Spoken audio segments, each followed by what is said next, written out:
Good afternoon friends, এখনও আমরা যাচ্ছি পাঞ্জাব থেকে দিল্লি। এখন অবশ্য প্রায় অর্ধেক পথ কমপ্লিট। টানা বেশ কিছুক্ষণ জার্নি করার পর এখন ফ্রেশ হয়ে একটু কিছু খেয়ে নেব। লাঞ্চ আওয়ারও প্রায় শেষের পথে, এখন দুপুর 3টের উপর। এটি একটি পাঞ্জাবি ধাবা। চলুন ধাবার ভেতরে গিয়ে দেখি এখানে এখন কি কি খাবার পাওয়া যাবে।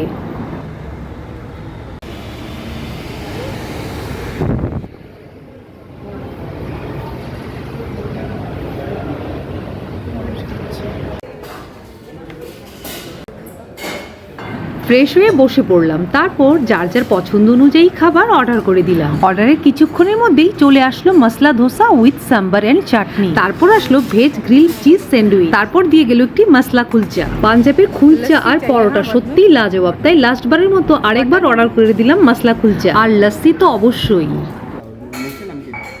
मीठी ऑब्वियसली एक। और इसके साथ बटर नहीं मिलेगा? अच्छा मक्खन।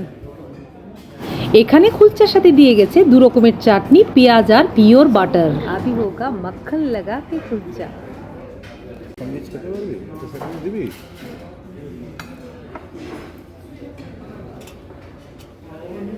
খুব লোভ পেয়েছে, দিয়ে দে একটু দে।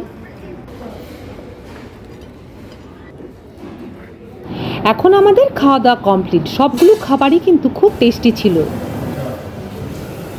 দুপুরের খাওয়া দাওয়া কমপ্লিট করার পর এখন আমরা আবার বসে পড়লাম গাড়িতে। এখান থেকে দিল্লির দূরত্ব 167 কিলোমিটার।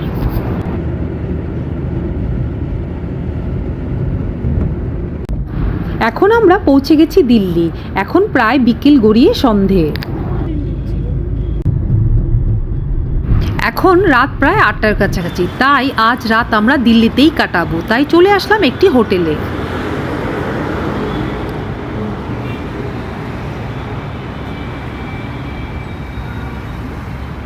গাড়ি থেকে মালপত্র নামিয়ে রিসেপশন থেকে সোজা চলে গেলাম হোটেলের রুমে।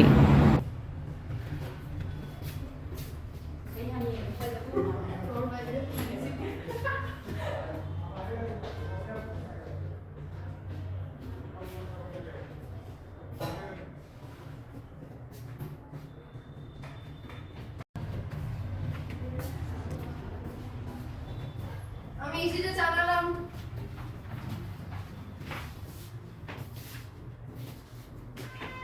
হোটেলে ঢুকে ফ্রেশ হয়ে নিলাম, তারপর রাতের খাওয়া দাওয়া, তারপর আর কি ঘুম। এছাড়া তো আর কোনো কাজ নেই। আছে খাবার আর ঘুমের জন্য খাবারের আগে অর্ডারটা করতে হবে, আর এটাই হচ্ছে সবচেয়ে বিরক্তকর কাজ, যেটা আমাকে সবসময় করতে হয়। তাহলে চলুন দেখি রাতের মেনুতে কি কি আছে। আজ রাতের খাবারে আছে ডিমের অমলেট আর সেই জিরা আলু। এখানকার লোকেরা এই আইটেমটা খুব ভালোবাসে। সব জায়গায় আপনি এটি অনায়াসে পেয়ে যাবেন। তারপর ছিল গোভি মশলা, মানে ফুলকপির সবজি। আর এখানে হচ্ছে ছোলার ডাল, কি যেন একটা নাম বলেছিল এটা, আমার তো দেখে ছোলার ডালই মনে হচ্ছে। আর আছে 2 প্লেট গরম ভাত।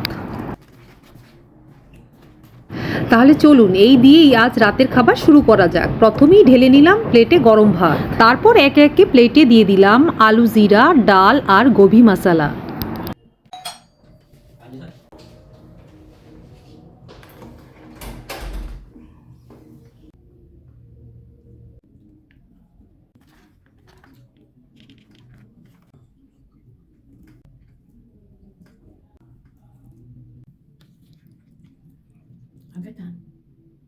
খাওয়া দাওয়া কমপ্লিট, এবার ঘুমানোর পালা। আজ আরেকটি নতুন সকাল। গুড মর্নিং ফ্রেন্ডস, এখন আমরা মালপত্র নিয়ে আবার গাড়িতে উঠবো, যাবো airport, Delhi Indira Gandhi international airport. চলুন।